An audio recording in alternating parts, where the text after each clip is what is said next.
Պատկերացրեք, թե ինչպես են աշակերտները զարմացած հարցնում Հիսուսին. Իսկապես ուզում ես, որ մենք գնանք դատարկ ձեռքերով, առանց ոսկու, արծաթի, կամ նույնիսկ մի զույգ քսակի, առանց պարկի, առանց փոխանորդ հագուստի, կամ նույնիսկ սանդալների։ Պատասխանն էր. այո, գնացեք, բուժեք հիվանդներին, մաքրեք բորոտներին, հարություն տվեք մեռելներին, վռնդեք դևերին։ Դա հավատքի փորձություն էր։ Հիսուսը նրանց ճանապարհ դրեց միաժամանակ ունենալով այն, ինչը կարելի էր անվանել ոչինչ եւ ամեն ինչ։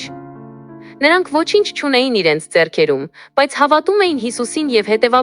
հետեւաբար ամեն ինչ ունեին։ Աստվածաշնչում սա կոչվում է հավատ։ Տարիներ անց Պետրոսն ու Հովհաննեսը, լցված Սուրբ Հոգով, հանդիպեցին մի մուրացկանի, որը փող էր մուրում տաճարի դարպասի մոտ։ Չնայած իր դատարկ դրամապանակին, Պետրոսի պատասխանը մուրացկանին խոսում է նրա հավատքի եւ Աստծո հանդեպ վստահության մասին։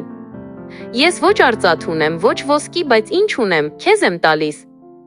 Նազարեթցի Հիսուս Քրիստոսի անունով, վեր գաց եւ քայլիր։ Տղամարդը վեր ցատկեց եւ սկսեց գովաբանել Աստծուն։ Դա իսկական հրաշք էր։ 21-րդ դարում բարգավաճման պայմաններում մենք այլևս չենք կարող ասել, որ մեզ արծաթ ու ոսկի պակասում է, քանի որ փող ունենք, սակայն այսօր մեզ համար դժվար է ասել.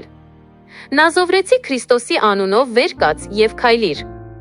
Արդյոք մեր ֆինանսները խլել են մեր հավատքը։ Պետրոսը ոչինչ չուներ իր դրամապանակում, բայց նա ուներ այն ամենը, ինչ անհրաժեշտ էր հրաշք գործելու համար։ Հիսուսը մեզ հրավիրում է մեր գանձերը դիզել երկնքում, որպեսզի Պետրոսի նման մենք էլ ավելի քիչ մտահոգվենք երկրային բաներով եւ ավելի բաց լինենք երկնային ազդեցության եւ աստվածային զորության համար։ Ըստ Սուրբ գրքի 10-րդը, այսինքն մեր եկամտի 10%-ը, պատկանում է Աստծուն եւ ընծան, որը մենք կամավոր կերպով տալիս ենք որպես մեր հավատքի նշան։ Ըստ Մաղաքիա 3:8-ի Աստված ակնկալում է երկուսն էլ հավասարապես։ Խնդրենք Աստծուն հեռացնել մեր հավատքի բոլոր խոչընդոտները եւ օգնել մեզ տեսնել նրա մեծ գործերը։ Անկախ նրանից մեր դրամապանակը դատարկ է, թե լիքը։ Եկեք Աստծուն դնենք մեր կյանքում առաջին տեղում։